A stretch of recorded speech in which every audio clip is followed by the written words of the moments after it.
at the doctor. They're always worse when their parents are there, and you know.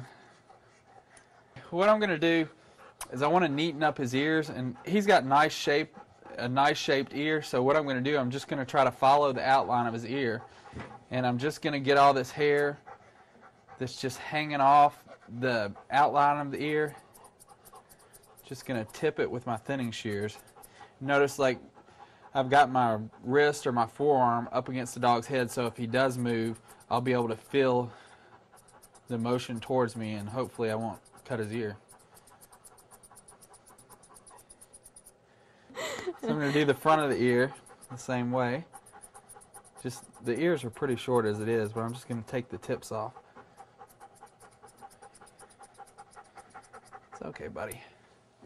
Angela works at my shop, and she's also my niece, but she'll come and say, can you come and check this dog's ears and tell me if I did a good job? And I'm just like in awe. I'm like, all right, now you can do all the golden ears, including mine, because she gets them so smooth. Okay, once you get the outline or the shape of the ears done, Goldens usually have a lot of this little fuzzy stuff right above the ear.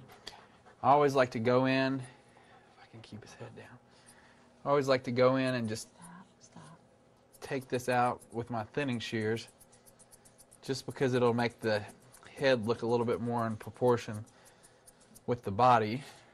It's okay, bud. Now this guy, he's been neutered, so usually after a dog's neutered, they start growing a lot of this real fuzzy undercoat that is just, it looks to be a mess, and the more it grows out, the fuzzier it gets, and it just looks out of control. So we're going to use the Furminator, and what the Furminator is going to do, it's going to remove all this dead undercoat, and it's going to make the coat lay a little bit flatter. So Sue's just going to card some of that out. And notice she's got her hand on the dog's body. She's keeping that skin pulled real tight. That'll allow you to get in there and really card that coat out. A lot of people will ask when we do seminars and we demonstrate with the Furminator, how do you know when you've got enough? Because the coat just keeps coming and coming. And you can actually feel it. Once you get used to using the Furminator, you can actually feel when enough is enough. Because it'll actually glide through the coat really easily, and you don't feel it catching in all the fuzzy undercoat as much.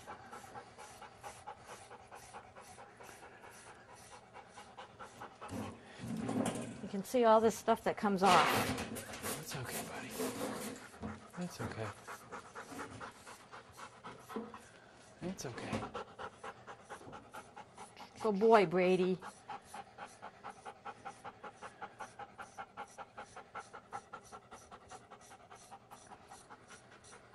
You can use like a pumice stone will also take this off. You can use a classic knife.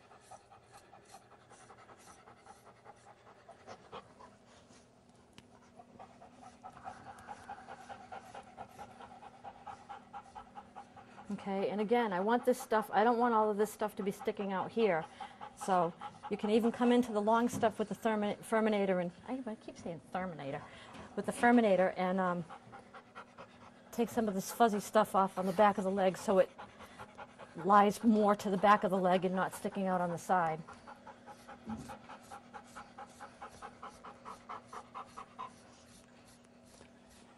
And on the underline on a Golden, he doesn't have a whole lot of underline to work with, but for your Goldens that get really thick, it's best to just go in and take thinning shears and neaten all that up rather than go in and try to cut it, because we want this breed to look as natural as possible rather than look like he's been groomed.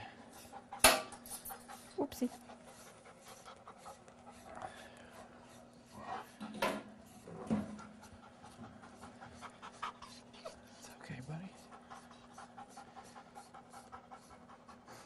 And what Sue did, she carded out some of this coat on the back, and it's making the rear end lay a lot flatter, so you don't have to go in and thin all of this coat out on the rear end. You can just go over it with the Furminator. We can achieve that nice flat look like we're trying to get. The Furminator does have a shed less program, and you can go onto their website and learn more about that. But it's kind of a nice money maker for your shop of how to Furminate your dog and make a little bit extra money with the de-shedding program. You can see how much already a lot of that really fine, soft, fuzzy stuff has come out.